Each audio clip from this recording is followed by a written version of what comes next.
Hello, I'm Hal Lublin. And I'm Mark Gagliardi. Since the dawn of humanity, one issue has gone unsettled. With the fate of the world in the balance, we're here to settle, once and for all, this Novelty Decor chain restaurant. That's right. Don't worry, everyone. We got this. Podcast should have a theme song. Podcast should not have a theme song. Yes, they should. No, they shouldn't. They sound good. Yeah, but people are just going to skip past it. You know what? You're right. We got this.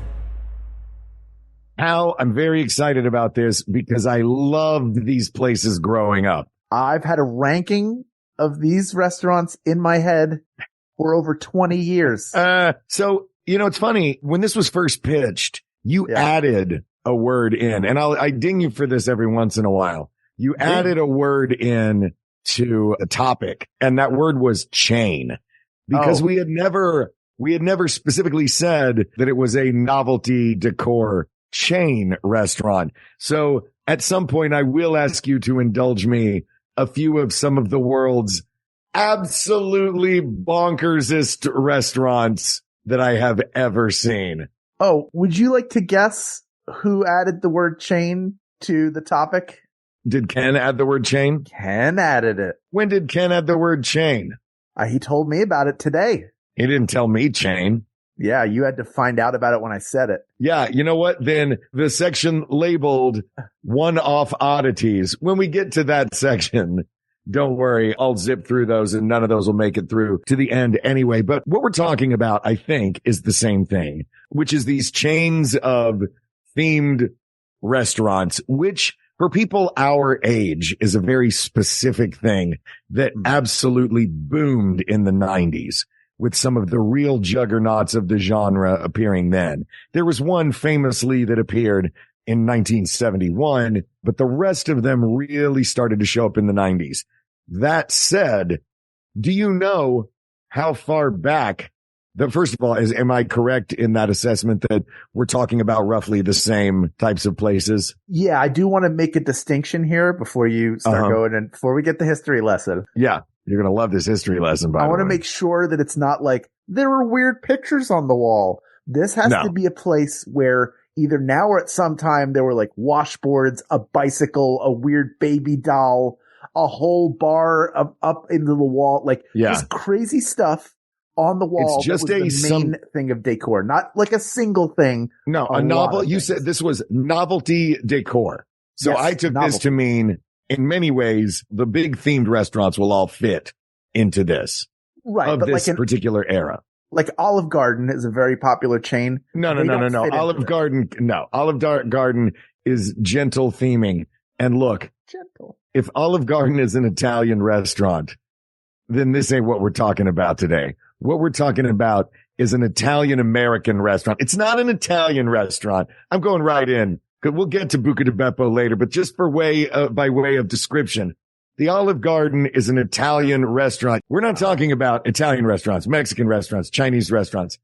Buca di Beppo is an Italian-American person themed restaurant. Yes. Like that is a very different thing that we're talking about here. We are on the same page. Great. So these themed restaurants, now your history lesson. When do you think the first one opened? You mean of the brands that we know? No, I'm talking about the first themed. Oh gosh. To much acclaim themed restaurant. I mean, if we're talking about ever. Well, within reason. Maybe there was a themed restaurant in ancient Athens. I mean, this feels like something that would be like a Victorian era thing. You're not far off. This is Café du Bagne in Paris in 1885. We're talking Montmartre, the Moulin Rouge version of Paris. Right. At Café du Bagne, which is translated the Penitentiary Cafe. So they had a prison-themed restaurant in 1885. 1894 brought the Cafe of Death, where customers sat at coffins and drank out of artificial skulls. Then there was, of course, Cafe Heaven, Cafe Hell, and Cafe Purgatory, all three owned by the same owners. Cafe Hell featuring a job that I like to think I would have had if I lived in Paris in that day, which was someone dressed as Satan who just roasted you while you ate. Sure. Delightful. Coming to the United States, 1917, The Pirate's Den was the first. It appeared in 1917 here in the U.S. But to continue on with the history, and because I think it is relevant, there were a few other themed restaurants. Then in the 1950s, Disneyland appeared, and theming became a huge thing along the same time that tiki restaurants became a huge thing, which I would argue are a form of novelty decor themed restaurant. So you would put Trader Vic's in this? You know what? I may not put Trader Vic's in this. I wouldn't either. Don the Beachcomber is the original. The one that I would put in this is the Tonga Room in San Francisco, which was the inspiration for Rainforest Cafe. I see. So that was in the 1950s. The themed idea became a little more mainstream, but it was really the Las Vegas boom of the 90s when the idea of these themed immersive places really took hold. The first Planet Hollywood appeared in 1991. That's right. The Rainforest Cafe appeared in 1994.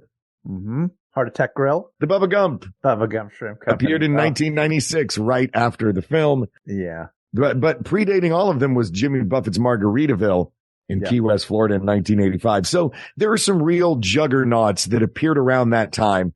And I'm putting those into a category called the tourist traps, where most of them are fitting into a category called the tourist traps. Let's start there. If we're going to do that, then you have to go to like the really like proto theme restaurant, which is 1971 of the Hard Rock Cafe.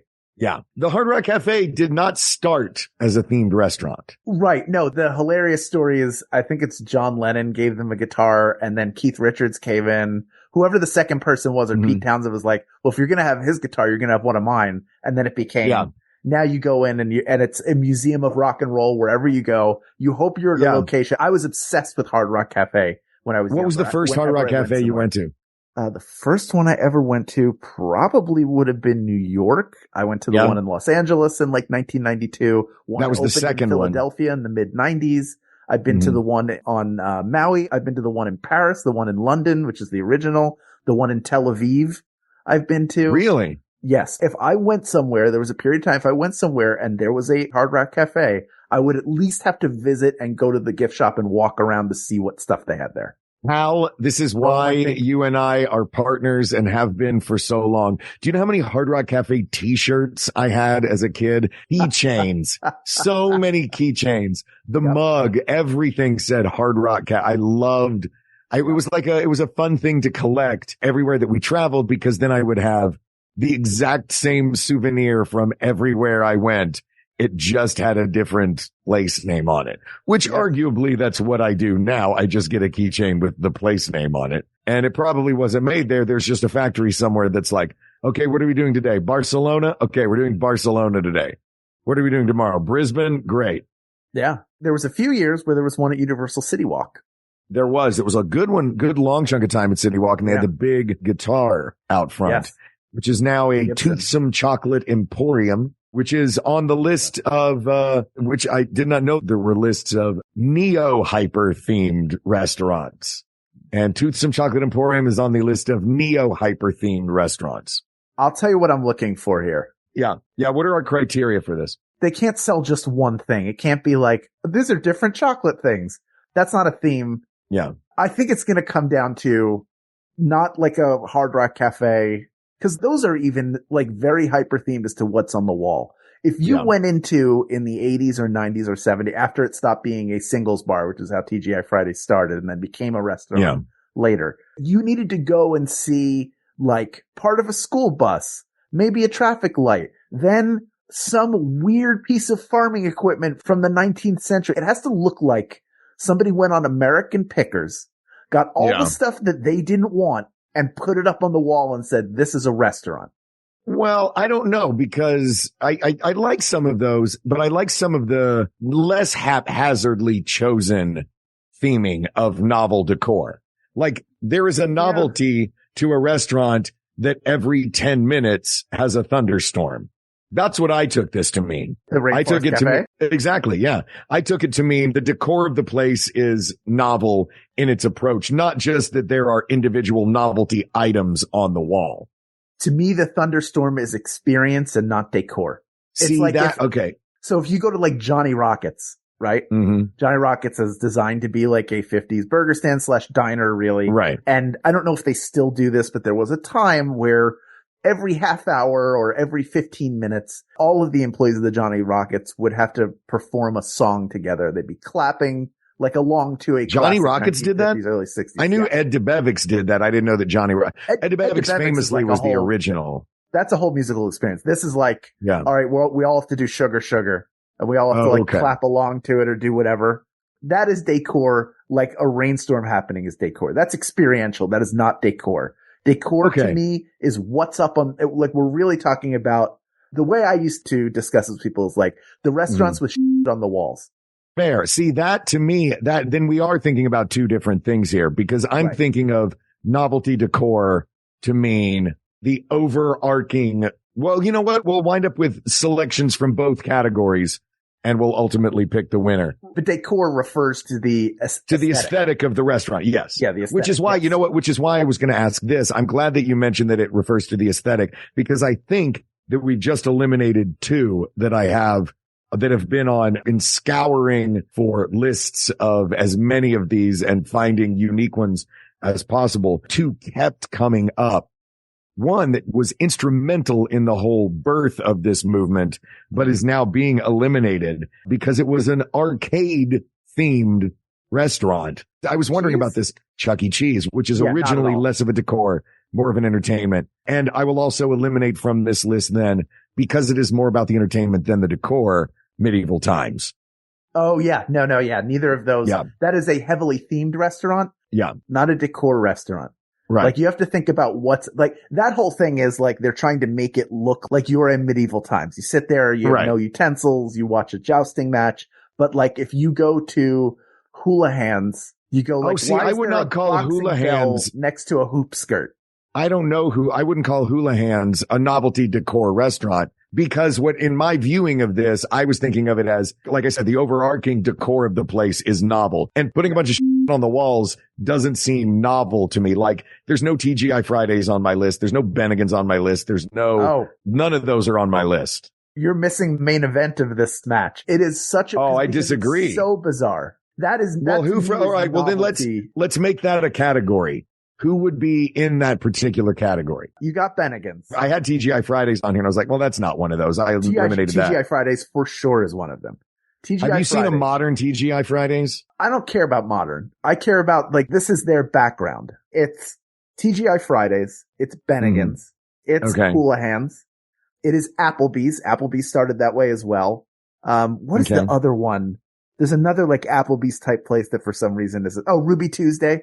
Ruby Tuesday is another one. That's 5, right? I gave you 5. So TGI Fridays, I don't think I've ever been to a Hula Hands. Bennigan's, I think they're only down to 5 of them now. Like they've really cut back. Yeah, probably not going to win because it's not here anymore, but it is 100%. Well, I mean, I'm counting this as one category of this whole genre. This to me is there are offshoots of it. I thought of, I started with that as my core because that is, I believe, and this is a rare opportunity where we have the person who suggested it, who is here and could send a chat to let me know if I'm mistaken thinking this way, that I started there and then I branch out to places like Planet Hollywood, Hard Rock Cafe, 100%. Rainforest Cafe, sort of, except that it makes the whole place into a jungle. Well, that is what I'm looking for I'm looking for something where the decor, the novelty of the decor is cohesive. Like, I don't care if there's boxing gloves next to an alarm clock above my chicken tenders. That to me is what I'd like to look at both. I think maybe one of the cohesive decor places, we'll put one of the cohesive decor places against one of the crap on the walls places. Okay. That ultimately could, or there is one that there are two actually that I can think of that are, and I'll save those for later, that are both cohesive in theming and do have a lot of crap on the walls. Okay. Let's start with this category. Fridays, Hula Hands, Ruby Tuesday. What else do you have on there? Applebee's? Bennigan's, Applebee's, Hula Hands. Mm-hmm. I would also put Longhorn Steakhouse into this group. That's the stuff on the walls and peanuts on the floor. Stuff on the walls, peanuts on the floor. These are novelty decor chain restaurants. There's no theme to them, but they have novelty decor. The novelty decor referring to crap on the walls. Okay. Like Literally, like the stuff that's left over from a yard sale that nobody wanted somehow is made here. I don't know why this started. I don't think that I think any story you could find about it is 100% apocryphal. Yeah, how they wind up getting all this stuff. Yeah, you might as well tell the story of the time you slipped and hit your head in the toilet and then came up with time travel. Like that, I believe that story before I believe whatever story led someone to go like, how many penny farthings can we get? Can we buy them in bulk? Because we're opening a lot of new locations. Yeah. Well, let's talk about these then. Yeah, I think what these do, part of the problem with these restaurants, with any restaurant, is that you have to wait for your food, right? Remember we went to Guy Fieri's? We went to his kitchen in New York, and in an empty restaurant, it took 9 hours to get like one dish out. Yeah. When there's stuff on the wall for you to look at. Which, by the way, was great. We could have waited 12 hours. We could have had a full day's worth of meals. We could have waited 40 plus years. And it still would have been bad. Just eaten regular meals throughout our lives, lived our lives, and then on our deathbeds, they said, your Guy Fieri food is here. And we'd say, thank God we missed all of that. Yeah, that's true. Yep. Can you please put the Italian nachos in my sarcophagus? Put it in my pyramid. Please put it in the pyramid. I think what these places do is it's so weird. It's so like dissonant what's on the walls that you're like, what is that? Why is there an old telephone up there? Yeah. I feel like these places don't do that anymore. I feel like there's only the two that I'm thinking of are the only two, and they're pretty heavily themed, are the only two that still do it. And I'll throw them out there right now since this is the category we're talking about. Yeah. And that is Cracker Barrel. Yep. And Joe's Crab Shack. Because Joe's Crab Shack's theme is, I'm gonna guess Florida. They say beach, but it's all like Gulf beaches. There's no Pacific Beach at a Joe's Crab Shack. There's no Chesapeake Bay. There's no Hilton Head Island. This is strictly Gulf coastal crap on the walls. Like, sure, I'll sit underneath a marlin and a surfboard and also half of a chair from a minor league ballpark.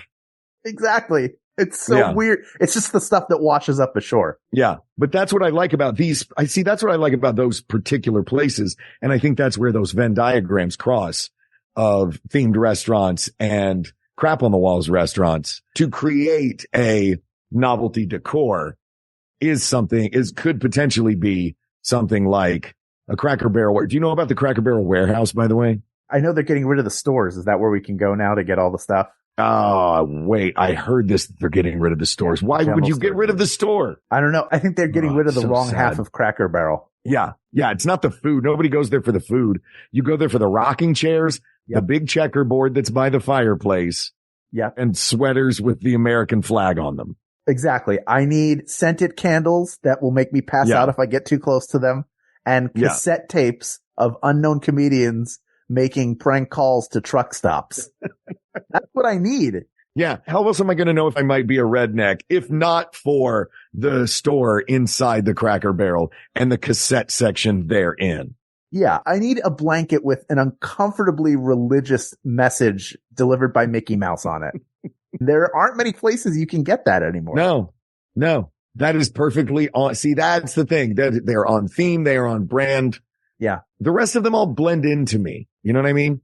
Yeah. TGI Fridays, by the way, before I guess too soon eliminated it from the list. TGI Fridays, the story of that is amazing because the guy that created it on the upper west side of Manhattan, like in the 50s in Lexington, I think, somewhere around there, because he wanted to meet girls. That was his whole thing. Yeah. He borrowed some money, borrowed $5,000 from his mom, put $5,000 of his own money in, opened up a restaurant. I could not find anywhere the age of this particular proprietor of this company. 62. The reason I was trying to find the age of the proprietor of this company, because he started in 1965 and basically inventing and it was sort of lightly themed because the theme that he said he was going for was a casual cocktail party. Right. Because he wanted something, because bars were for men and women didn't go to bars. So he wanted somewhere that he could meet women. And he described it as, look, I just want a place where, people aged 23 to 37 can go to hang out and flirt. So I thought to myself, this guy is exactly 37 years old. That is what I'm guessing. Who are 23 to 49 can get together Us youngsters. Yeah. We could stroke our gray beards and meet people and finally not be alone, Mom. And you know what'll be the perfect Now, can I have way $5,000? Yeah. Can I have $5,000, Mom? I'll bring home a nice girl. Also, I'm spending all of this on barber poles to put up on the wall. Oh, the barber poles. Yeah. I know what you're not spending it on. Tato middles. Do you want to know Just the best? give me the skins. What? One that will not win this category, but is the best restaurant that never really took off. What's that? You want to know? Sure. I'll tell you after this break. Oh. This episode is sponsored by the Podcast, a podcast pitching and creation show. The three hosts, O'Neill, Tyler, and Olivia, pitch each other different podcast ideas, then choose the one they're going to make the following week. They have podcasted with the dead, turned The Office into religion, and solved Who Killed Christmas. So this is a weekly podcast parodying and a creation podcast. And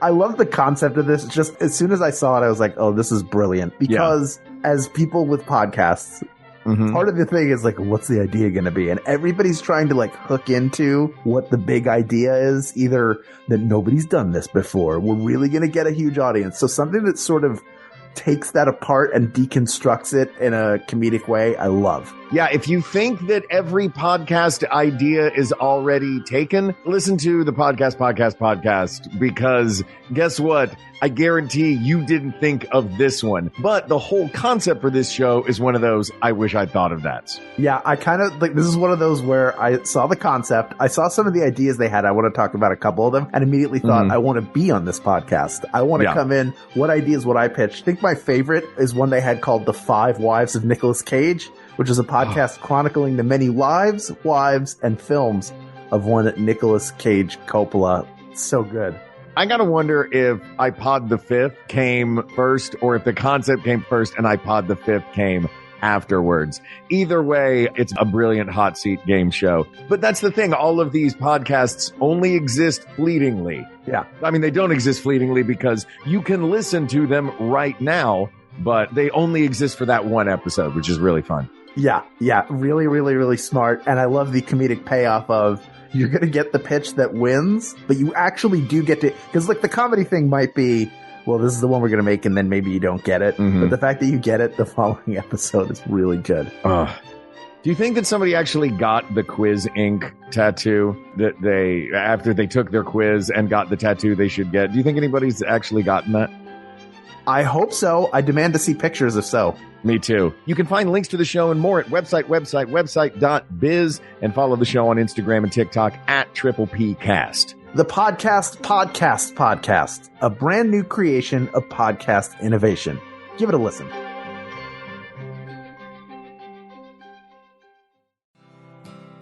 One thing we all have in common, we all have a mind. It makes me so scared because I'm like, when is the bad thing going to happen? And minds can be kind of unpredictable and eccentric. Everybody wants to hear that they're not alone.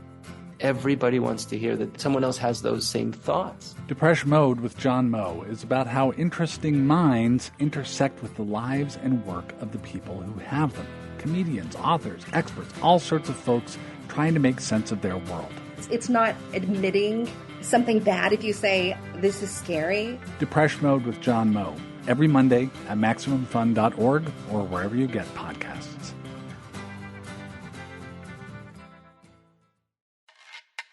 Soundheap with John Luke Roberts is a real podcast made up of fake podcasts. Like, if you had a cupboard in your lower back, what would you keep in it? So I'm going to say mugs. A little yogurt and a spoon. A small handkerchief that was given to me by my grandmother on her deathbed. Maybe some spare honey?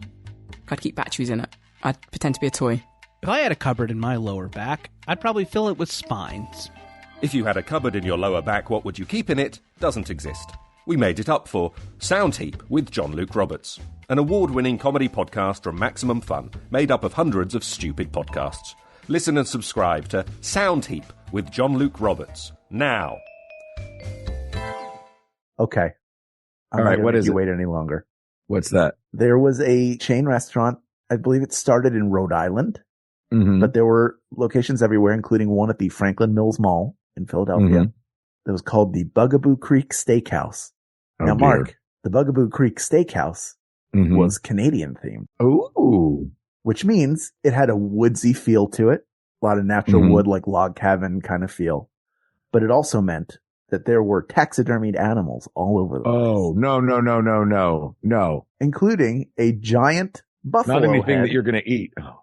Giant buffalo head over the central fireplace of like the main dining room. This feels like a place just for like people who order rabbit but call it bunny. Like people who are just, they want the carnivore of it all. The reason you're saying that is because you don't know what I'm about to say next. Oh no, what?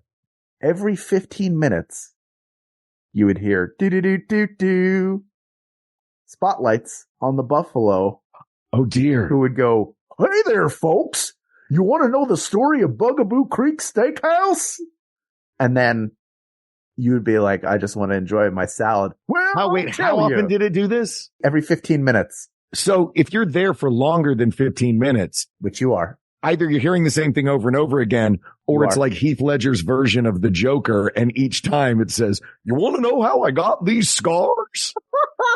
and gives you a different story every time. And then you're like, that buffalo is a loose cannon. Yeah. My father was a drinker and a fiend. No, in that 15 minutes, all the different taxidermy would move. They wouldn't all talk. Just the buffalo talk. Wait. These weren't artificial. These were actual taxidermied animals that they had retrofitted with robotics. I think that they were built robotics. I don't know. I sure hope so. It could have been. Yeah. You don't know. It was the 90s. Yeah. It doesn't exist anymore. It's gone. It's gone. It went bankrupt in 2010. The last location closed in 2016. Hey, you want to know how I got this cease and desist? Dear, this place. All right. We got to pick one for this category.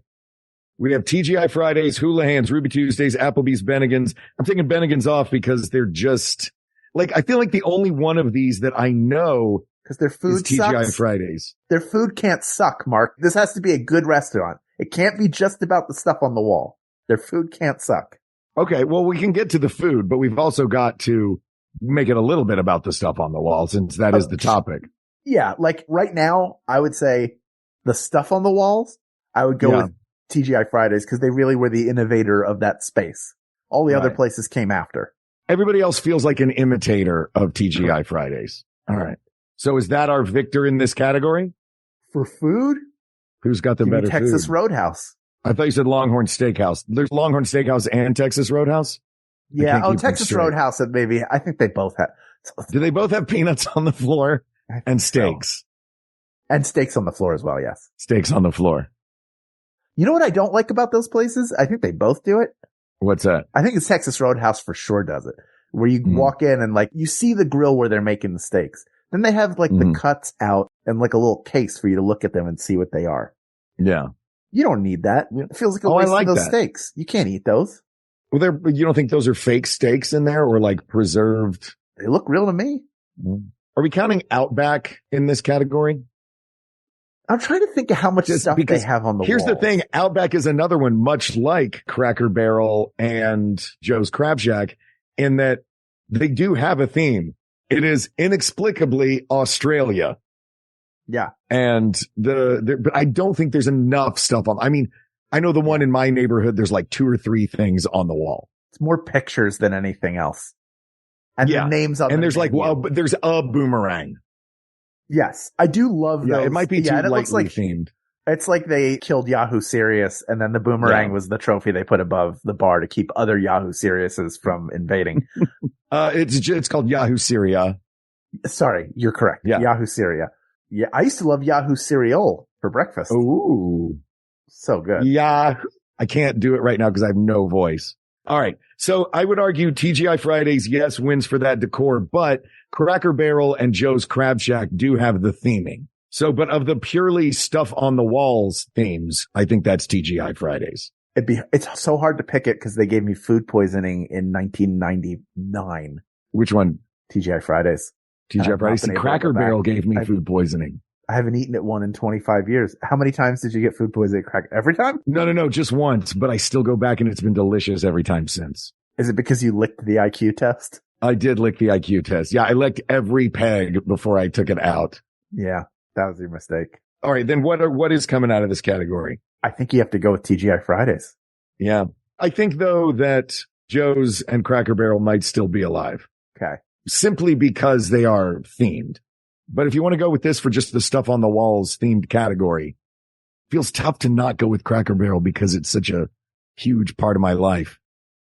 And Joe's, but TGI Fridays is the original crap on the wall. Yeah, their stuff on the wall's fun too, but I feel like a lot of the stuff that's on their wall is also on TGI Fridays wall, and it's way more hilarious on the TGI Fridays wall than it is.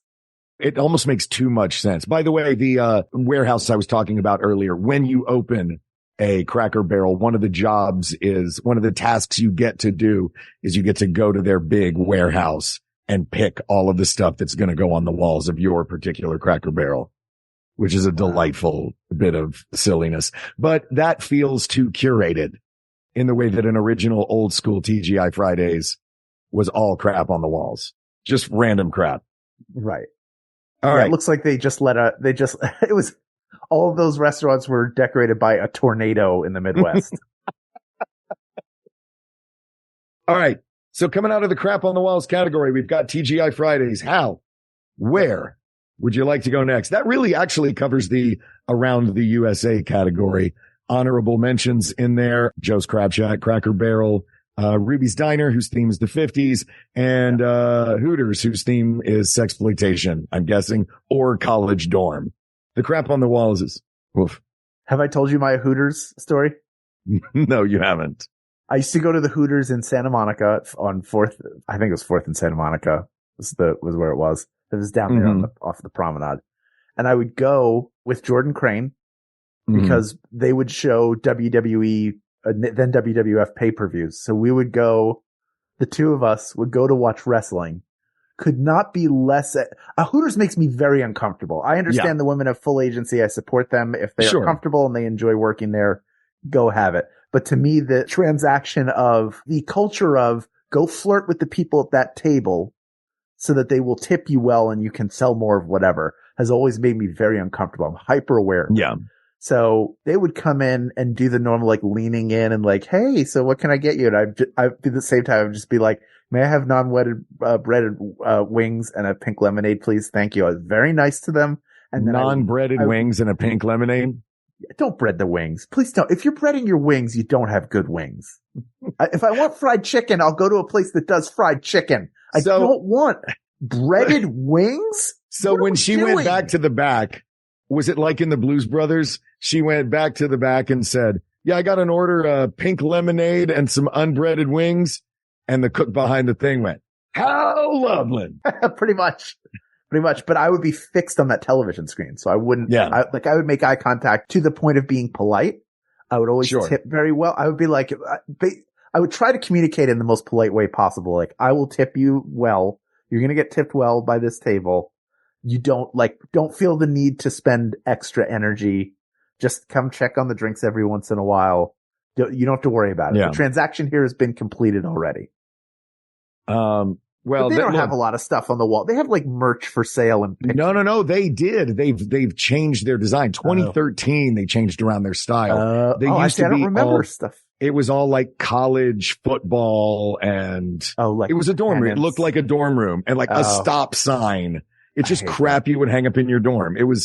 I feel like its theme was juvenility. Also, their wings aren't great. I liked their wings. I liked their 3 Mile Island wings. We used to go before Farragut football games. All right. So that covers that category. TGI Fridays is the winner. Where do you want to go next, Hal?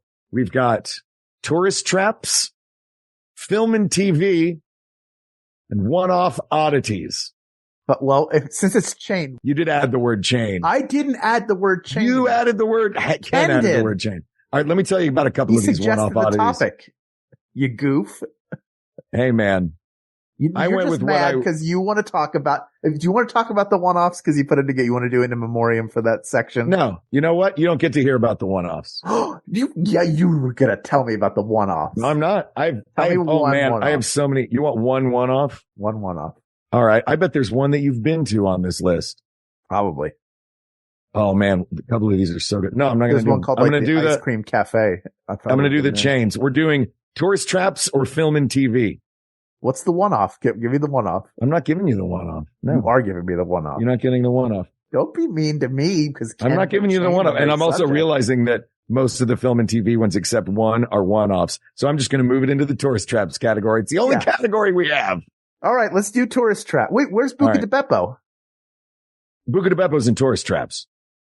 Oh yeah, I guess if you're on a trip and you're what is that like when you travel and instead of going to a gift shop you go to the Gap? Like, oh, what's the Gap in Rome have? Yeah. Hey man, I went to the IKEA. You know what? I did go to the IKEA in Rome, but that was because I needed stuff for while I was there. Right. You were there working. I was there working. You know what it trips me out that they have in Rome is an Eataly. Why do you have an Eataly in Rome? The whole point of Eataly is that it's, all right. So here is what I have on the list for tourist traps. We've got the Hard Rock Cafe, Planet Hollywood, the Rainforest Cafe, Margaritaville, and Buca di Beppo. Oh, you know, here's the thing with Planet Hollywood. Yeah. There's lots of things with Planet Hollywood. I want to love Planet Hollywood. Mm-hmm. Number one, their food's not great. But the main thing is, there are a lot of movie props that are designed to look great on camera. But when you get up close to them, they look obviously fake. Yeah. So when you go in and see some of these costumes and some of these props, you're like, oh, the paint is chipping off of the combination flamethrower pulse rifle from Aliens. Yeah. You can see how fake it looks. It creates a disappointment, I think, that's topped only by their hamburgers. Hal, I'm going to disappoint you in two ways right now. I'm going to disappoint you significantly further than you're already disappointed. Do you know the reason that many of those relics on the walls looked fake? Is they were not real relics from the movies. Oh, they were replicas of the props. So many of the props inside of Planet Hollywood they would just say the name of a movie and show someone holding a prop that looked like that. Hey man, we never said this was the actual screen used item. They had in one of my favorite artifacts they have hanging on a wall in a Planet Hollywood was a replica of the side of beef that Sylvester Stallone is punching in Rocky. Now, how am I going to eat a steak if I'm sitting underneath a replica of the side of beef? Exactly. So a lot of those were fake. Look, man, Planet Hollywood did some wild stuff. Do you know why there were always celebrities at Planet Hollywood? Because they were paid to be there? Well, you know what? Combine those two answers and you've got your answers. They didn't own anything there, but by showing up, they were paid in Planet Hollywood stock. Which is why at one point Planet Hollywood was owned 17% by celebrities. Man,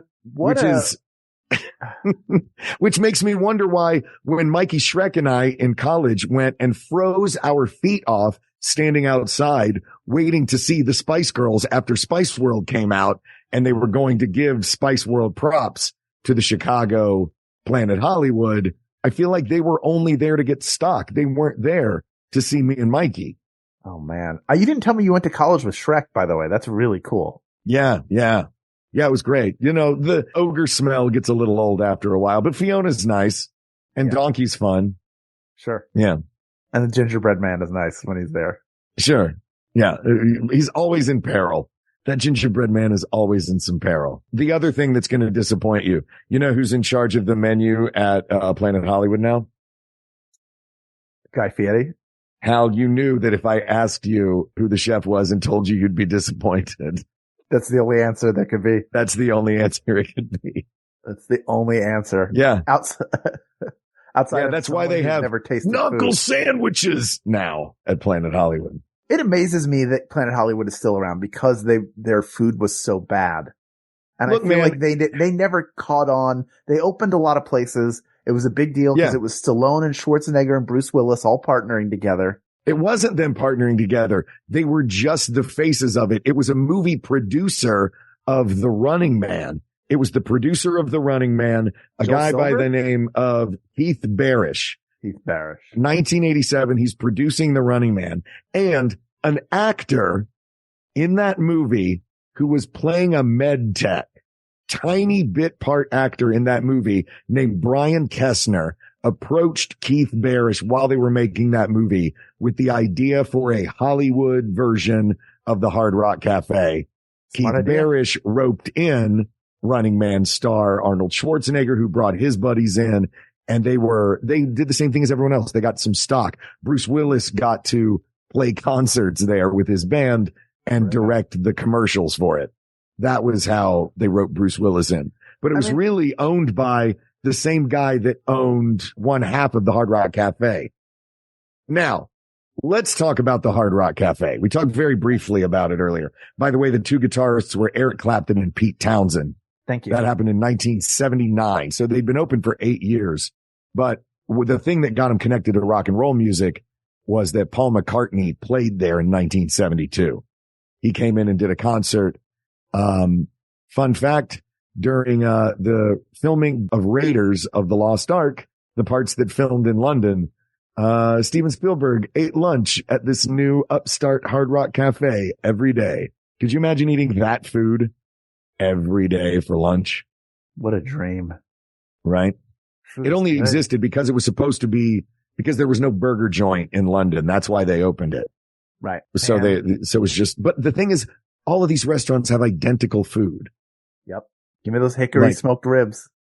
Yeah. Give me the pig sandwich, which I imagine the Tel Aviv location did not sell. I don't remember if I ate at the Tel Aviv one or just went to it, because I just had to visit it and walk around it for it to count. I feel like I did not get a chance to eat there. So for as terrible a knockoff as Planet Hollywood turned out to be, but as fun as it was to sit underneath the motorcycle from Pulp Fiction one time, which I was very excited about that. Which had the keychain with the Z on it. I'll tell you another thing they had up on the wall that was really jarring. Linda Blair's contact lenses. Yeah.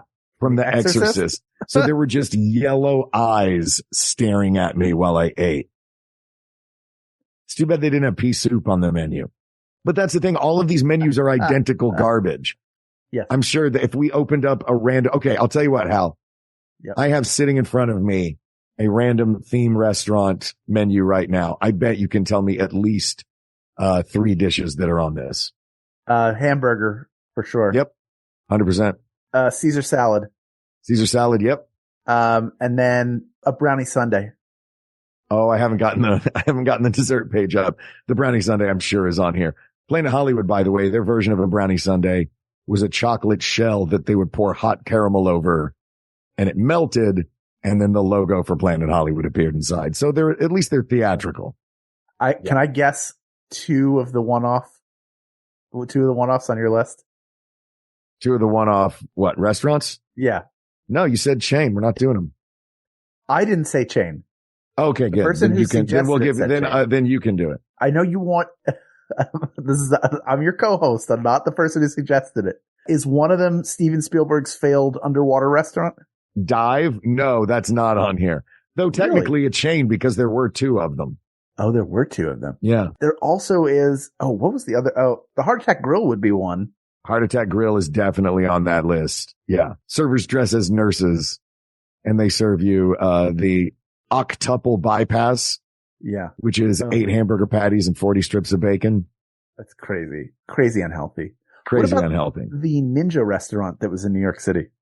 Ninja Restaurant was, another one, did not make my final list. Oh, because it is now closed. Pared it down? I pared it down because the ones that have closed, I did not put on here. Like R.I.P. Jekyll and Hyde in New York. Oh, the delightful Jekyll and Hyde. One of my best friends and college roommates worked at Jekyll and Hyde for a while. Oh, no kidding? Mm-hmm. That was another restaurant where there was a show every 20 minutes or so. One of them was just a vibrating Frankenstein on a table. The lights would just go, and then a Frankenstein would vibrate for a minute, and then you'd go back to your pasta. So fun. I loved that place, dude. Oh, I know another one. Yeah. There was only one of that probably didn't make your cut, which is the WWF restaurant because it's closed. Yeah, not on the list because it was closed. The World, where I ate really? when it was still the WWF restaurant in Times Square. I ate there once, and then I went there for I think SummerSlam 2000. It was right before I left for Los Angeles. I would have left. Is that why you left? It was, You're like, yeah, I've now accomplished everything there is to accomplish here.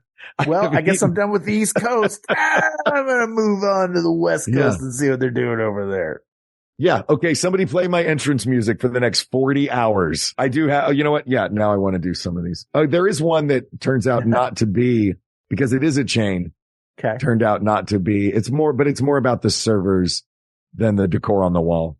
Though I did have Ed DeBavix on here for the decor on the wall as well as the servers. There's a chain of restaurants that has opened up in Australia called Karen's Cafe, where all of the servers are Karens and they're all mean to you. No. Yeah. Oh, so but it's if you like want a Dick's service Last who are mean to Stand. you, right. Dick's Last Resort. Dick's Last Resort. Sorry. Yeah. Yes. My favorite thing about that is when they give you a paper chef's hat and then write filthy things on it. Yes. Oh, did you ever eat one of those? I don't think I have the, I don't think I have the strength for that. I think I would feel bad. I would be depressed and sad. It would make me feel bad about it. I don't think I would appreciate the roasting because it's a stranger, but someone you know that's doing like a fun roast, they're going to find like stuff. They're going to be funny about it, make you laugh. These people are good at their job, but I don't want to, I'm too scared. I'm scared. I'll be honest. I'm scared. I know. I get it. And I feel like at a place where the servers are known for being rude, that's the gimmick. Yeah. That attracts a certain type of server. Who is going to be rude to you.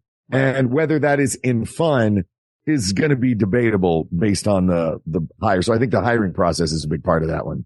Right. But let's get back to our tourist trap section. Let's talk about the Rainforest Cafe, because that is not random stuff on the wall, but it is a novelty of decor in that they have recreated an entire outdoor rainforest complete with animatronics within a restaurant setting.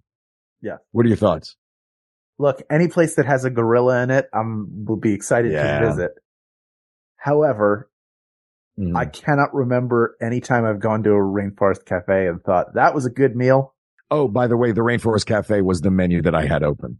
Of course. Yeah. They all make the same They stuff, all have right? the exact same menu. Yeah. In this category, Rainforest Cafe has a couple other things. Yeah. Food wise, I don't know. I've had good food at a Hard Rock Cafe. I've had terrible food at a Planet Hollywood. Yep. There's a few extra things that a Hard Rock Cafe has that other places don't have, but they have all the staples as well. But do you really go to any of these places for the food? I don't, but I also, how good the food is dictates whether I'll ever want to walk into one again. When I ate at a Planet Hollywood, I did it once. I was like, I'm good. Yeah. I don't need to do this ever again. I'd like to walk around a Planet Hollywood, see what's in there. Because I didn't like the way the props looked, because they looked so like, and you didn't know what you were going to get at each one. Like a Hard Rock Cafe, you've got a pretty good shot. There's going to be something from Prince, something from Cyndi Lauper, Madonna, something from Jimi Hendrix, maybe. Like you're going to have good stuff there. And then when you get to like certain, like I would assume the Seattle one had a good amount of Nirvana stuff in it.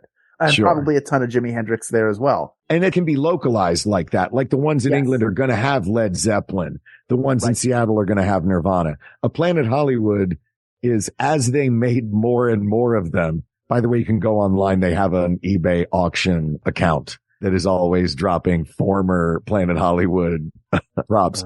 But like, what was the one I saw? It was a shirt that Matthew Modine wore in some like, drama. You're like, I don't care. They had the toilet seat from a bathroom in a Adam Sandler movie that did not have a notable bathroom scene in it. Like I think that they went from look at these iconic movie props to this technically was in a movie. Yeah. Which works in a Hard Rock Cafe setting because this technically was on a stage with this rock band. Yeah. It's a guitar. Guitar is always going to look cool. Yep. Drum kits look really cool. Drum kits. Yeah. Outfits. Oh man. Some of the Elton John outfits that are in some of these Hard Rock Cafes. Yep. Delightful. Anything Elton John, Steven Tyler is going to be really good. Yeah. Give me the big flashy stuff. So I think of these themed tourist trap spots, I mean, Hard Rock Cafe, Planet Hollywood never had a huge cultural impact to anyone except tourists. Hard Rock Cafe had a restaurant that turned into, in 1997, a TV show that promoted up and coming rock musicians. Right. So like the thing that it was celebrating became the thing that it ushered in. You know what I mean? Yeah. Yeah. Like it became integral to the fabric of rock and roll in a weird small way, in a way that Planet Hollywood never did with Hollywood. And I would argue Rainforest Cafe never actually did with the rainforest. I agree with you. I think that, it's clear that the Hard Rock Cafe wins this category. However, yeah, I think so. Would you like to say a fond farewell to Buca di Beppo, which is now gone? They're going bye-bye. I'm so sad that Buca di Beppo is going to be leaving. Are they closing all of them? Because here's the thing. All of these big themed restaurants, they have all filed for a version of bankruptcy at some point and still have locations. At one point, there were, how many Planet Hollywoods were there? There were, I think, 85 Planet Hollywoods. Now there are 4. Too many. So it's too many still. It's too many. 0. Also, just move all the good stuff into those. Why is Matthew Modine's shirt still in the remaining Planet Hollywood? Swap it out for that slab of beef. It's all Matthew Modine. It's just Matthew Modine's wardrobe. Here's Michael J. Fox's shirt, but it's from Light of Day, sucker. Yeah. Enjoy your salad. Yeah. I hope you enjoy Eddie Murphy's t-shirt that he left at a hotel once while he was promoting The Golden Child. Let's talk about Buca di Beppo. I loved Buca di Beppo. Mm-hmm. Of all of these, I think Buca di Beppo has the best food. I realize I say that as an Italian. Mm-hmm. I don't eat there a lot nowadays. It's been 20 years. 20 years ago, I would go to Buca di Beppo with my dad and we would order giant platters of food and the giant Chianti bottle, the bottle of which was so large, it wound up becoming a vase in the corner of my apartment in college that actually had designated floor space. That's how big this bottle was. Sure. The food was huge. That was the whole point. It was family style. You sit around, you're loud. It's fun. It was a bit like, it was not an Italian restaurant. It was an Italian-American themed restaurant, as I point out. And all the pictures were way too close together on the walls, which was great. There was a cohesion to the pictures. It was all of Italian people or Catholic stuff, but the sheer volume of it is what was mind blowing to me. Here's what I will say. Yeah. For Buca di Beppo. I love the decor of Buca di Beppo. I love the walking through the kitchen, like that there's a table in the kitchen. Yeah. You kind of walk through it. You feel like you're doing the Goodfellas walk. You wait an extraordinarily long time to get your food at Buca di Beppo. And I think there should be a rule of thumb wait for a successful restaurant, which is the longer you have to wait, the better that food needs to be. And I don't think, or the more stuff on the walls to look at while you're waiting. That's why those pictures were so close together. Yeah, I guess so. The food that they served was not good enough for the amount of time you had to wait for it. It wasn't terrible. That's the thing. I think I always found it to be unremarkable. I think it used to be, or maybe it's just the bias of youth that I'm like, I remember that garlic bread that came out like it was whole garlic cloves on top. Surfboard. Yeah. Oh man, it was so good. Yeah. Look, you marvel the first time you go there at how large the dishes are. And you think there's no way that it could be that much food. And then it is. It's always more food than anybody can eat. Those Chianti, the basket and that around that Chianti bottle, as soon as you're done using it, if you take the bottle out, you can use it to take a hot air balloon ride. That's how big they are. Yeah, I believe it was the Chianti basket from Buca di Beppo that served as the cornucopia in the Hunger Games. That's correct. Yeah. But I think ultimately, outside of the amount of money it must cost to operate for the amount of food you're putting out, I just don't think their food was ever good enough to justify the wait. For me, there was always a wait to get into them. I don't think I ever saw one empty. So you waited an incredibly long time to get your table. And then you waited an incredibly long time for someone to come take your order. It did take a long time. And it's never, that juice ain't worth the squeeze. Unfortunately. That's a phrase. Here's the other thing though. Another thing about that. My dad did not realize that Buca di Beppo was a chain. because he would come visit me in college in Chicago, and we would go to Buca di Beppo, and he would go back home and he'd be like, there's this Italian restaurant in Chicago called Buca di Beppo. It started by a guy named, I think, Phil Roberts. So that tells you how Italian this place is. Yeah, exactly. Yeah. And then he was like, he thought it was his secret. He knew about this one hot restaurant in Chicago. When he saw a second location of Buca di Beppo, and my sister, we were all together, and she went, yeah, it's a chain. They got them everywhere. I've never seen my father more crestfallen than in that moment. And when I found out that PJ Clark's, my dad's favorite secret restaurant that he has in Washington, D.C., is a chain, the first thing my sister said to me was, don't you dare ever tell him. Even if he found that, he'd be like, hey, those two may be off, but I know there's only one Burger King. I found this Scottish restaurant, McSomething. Man, they put a second bun in the middle of their burger. I never seen anything like that before. They got a sandwich. It's like burger, but it's for breakfast. Now it's just evolving into he's never eaten food before. Did you know those things that come out of chickens, you can have them? You can just have them and eat them yourself. Man, you're not going to believe it. There's this one artist. I think the only person who ever did this. It was at a wedding. He draws a picture of you, but your head's real big and then your body's real small. But first he asks what your favorite thing is. And you're not going to believe this part. That's what you're doing. I said I wanted to try surfing. I'll be darned if I wasn't surfing in that one on a surfboard with a pelican by me. I met this scientist once who had discovered there is an air that's lighter than regular air. So he takes a rubber bag, fills it up, bigger than the bag was originally. The bag stretches out. He ties it off at one end, puts a string on it, and because this air is lighter than regular air, just hovers there. The only thing keeping it down is the string. It's the only thing that keeps it from flying away. Yo, Mark, you like reading, right? I found this store sure. I love reading. That these two guys named Barnes and Noble opened. Oh, yeah? And they sell the books, so you don't have to just find them or go to a library. Get out of here. You can own the books. Hand to God, Mark. Why does he kind of sound like Bullwinkle now? Watch me pull a ribbon out of my head. All right. I think our two finalists, it sounds like two finalists have emerged. Yes. I mean, the two finalists, they both have a lot of crap on the walls. Yes. And I think those two finalists are TGI Fridays and the Hard Rock Cafe. Would you agree with that? I would. Now, I want you to take a look. Again, I don't want to be the bearer of all disappointments. I want you to take a look at a modern TGI Fridays. Oh, it is no longer sterile. It is sterile. The only one that is keeping this alive is the Hard Rock Cafe, because the stuff that goes on the walls is ever cool.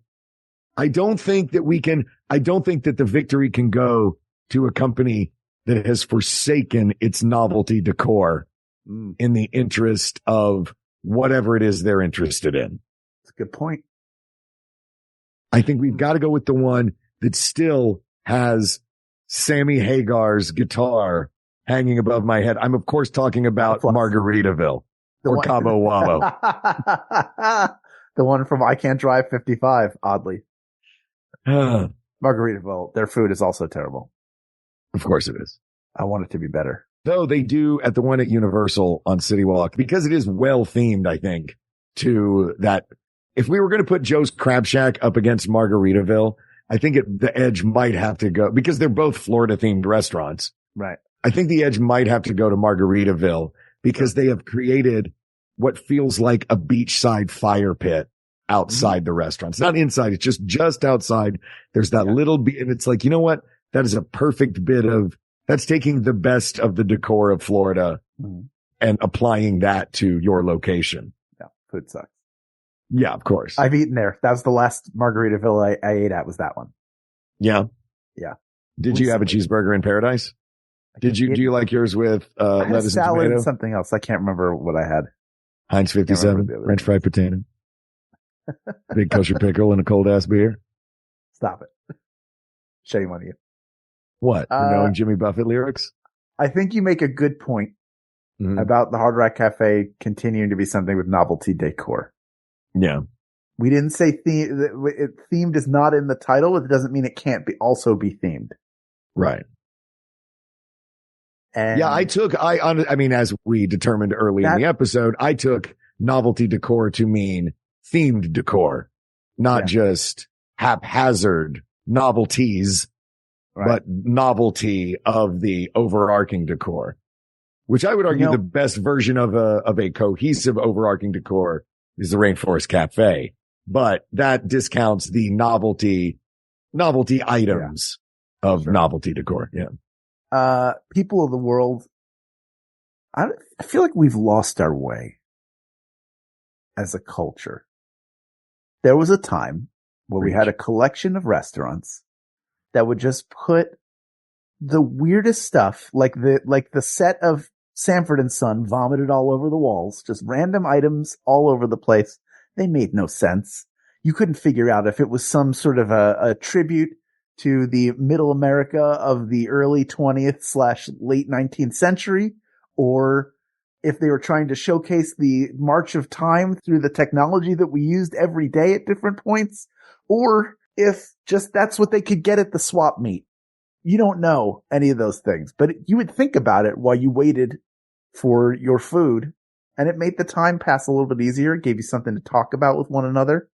And we've lost that. Now they're all sterile. Like in some mad attempt to get business people to come in when they're on a trip because they know, well, I know what I can get at my Applebee's, so I'm just going to go there, which is just, I mean, it's the number of just collared shirts that you see in those restaurants is sickening. Oof. But the best novelty decor chain restaurant is also a museum to coolness, to all the different types of music you love. Not only do you get to see actual classic artifacts of music, but you get to listen to, it's got a great soundtrack. The music that's going is great. You've got interesting videos to watch on the wall. And if you're lucky, you're at a place where they're actually performing live. So the real novelty is a live band being part of the decor for a brief period of time. The Hard Rock Cafe has won this episode, asked and answered. Take that, Ken Plume. Head to the Hard Rock. I don't know if there's one near you, but you got a car. There you go. There's always a Hard Rock Cafe nearby, right? Yeah. You can sit underneath that Sammy Hagar. Again, I'm still thinking about Cabo Wabo. Man, you know what it is? It's brutal. Look at, you want to get real sad? Why am I telling people to get real sad? Look at a picture of a 90s, or look at the picture of a McDonald's counter in the 1980s and 90s. And then look at a picture of a McDonald's counter now. It is drastically different. Come on, man. Let's have some fun. Let's all decorate with crazy stuff. Put Ronald McDonald on an unsafe slide outside. Hang up boxing gloves next to a old, I don't know, forensics trophy. I don't know if the forensics crowd really made it to TGI Fridays, but that's all right because the Hard Rock Cafe is holding down the fort for us. This topic is closed, but there are many more topics to discuss. So please reach out to us via email at wegotThisPodcast@gmail.com, or find us on social media at We Got This Podcast, except for Instagram, where we are at We Got This Show. And don't forget to visit our Facebook group, facebook.com/groups/We Got This Podcast, where you can share your favorite theme restaurants, past, present, and future. Ooh. It's up to you. Make up a themed restaurant. Yeah. Thank you to producer and topic suggester Ken Plume, graphic designer Uri Kelman, QA engineer Jen Alba, and researcher Kate McManus. And thanks, of course, to our musicians, Jonathan Dinerstein and Mike Furman, for our score and theme song, respectively. And thanks to you, the people of the world, for sitting down in this Buca de Beppo with us, the last remaining one. It's about to close, and sitting here with us for the last 8 hours waiting on our chicken parm to get here. We couldn't do this without you. We wouldn't do this without you. You're the reason we make this show. Thank you so much. As always, to you we say thank you, thank you, thank you. For Hal Lublin, I'm Mark Gagliardi. For Mark Gagliardi, I'm Hal Lublin, and don't worry, everybody. We got this. We got this. Maximum Fun, a worker-owned network of artist-owned shows supported directly by you.